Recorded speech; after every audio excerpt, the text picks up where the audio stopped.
Welcome to the deep dive. Great to be here. Today, we're jumping right into the book of Job, specifically chapter 4. Right. This is Eliphaz the Temanite's first response, the first friend to speak after Job's initial outburst of grief. Exactly. And Eliphaz, he starts off, well, almost gently, doesn't he? He acknowledges Job's past. Yeah, he reminds Job and us, really, about how Job used to be this source of strength, Instructing many, strengthening feeble hands. supporting those who stumbled, strengthening knees that were giving way. He paints a picture of Job as the helper. He really does. But then, there's a shift. A pretty sharp one. He immediately contrasts that past with Job's present state. He basically says, okay, you helped everyone else, but now trouble hits you. And you're discouraged. You're dismayed. It almost sounds like a subtle accusation, doesn't it? It kind of does, and that leads into his first big point, or maybe question. The core idea. He asks Job, shouldn't your piety, your blameless ways? All that good stuff you did. Right. Shouldn't that be your confidence now?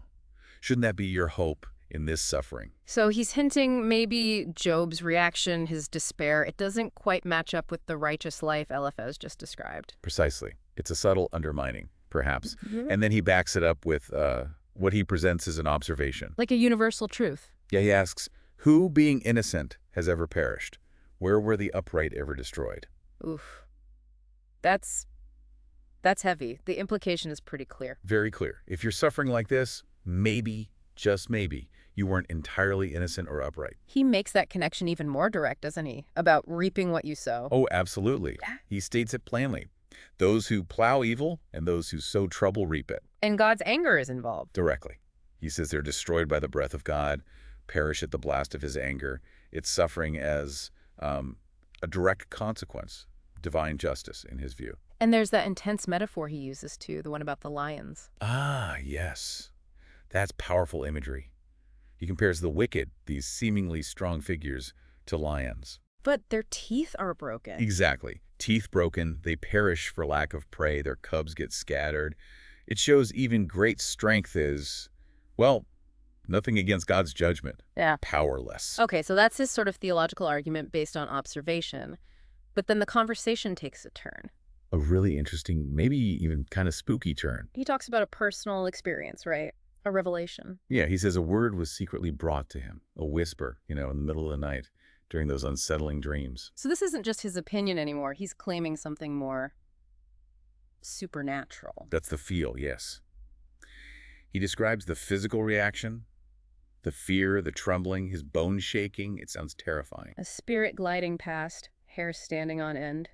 You can almost picture it. And he sees a form or senses a presence standing there, and then silence, followed by this hushed voice. And this voice delivers the main message Eliphaz wants Job to hear. Exactly. This is the foundation for the rest of his argument, really. What's the core question from that voice? It asks, can a mortal be more righteous than God? Can a man be more pure than his maker? Wow. Okay, so setting up a huge unbridgeable gap right there. Instantly, between human limitations and divine perfection. And the voice doubles down on that. How so? It says God puts no trust even in his heavenly servants, his angels. He charges them with error. So if even angels aren't perfect in God's eyes, Then how much less trust or perfection can be found in humans? That's the clear implication. and how does the voice describe humans? It's pretty stark, isn't it? Very stark. Very humbling. Humans live in houses of clay, Foundations in the dust. right? And then the killer line, crushed, more readily than a moth. Wow, more readily than a moth. That really paints a picture of fragility. Utter fragility. It absolutely does. It strips away any illusion of human durability or importance in the grand scheme of things, according to this voice. And their end is quick and unnoticed. Yeah, broken to pieces between dawn and dusk. They perish unnoticed, like their lives just vanished. Their tent cords pulled up, it says, and they die. Without wisdom. Without wisdom. Okay, so let's connect this back. Why tell Job all this? His friend is in agony. Why present this vision? Well, it seems Eliphaz is using this vision to frame Job's suffering. He's suggesting that, given human imperfection compared to God's purity, Job's suffering must somehow relate to that imperfection, even if it's not obvious. that seems to be the angle. Or at least that humans are so insignificant, so inherently flawed compared to God, that Job has no basis to question God or complain about his suffering. It puts all the focus on human frailty and God's absolute righteousness. Right. It essentially shuts down Job's lament by saying, look how small and flawed you are compared to the divine. How can you possibly understand or object? So Eliphaz's perspective really ties suffering either to sin, hidden or obvious, or just to the sheer distance between humans and God. That's a good way to put it. It's a challenging perspective, especially for someone already suffering. Definitely something to think about.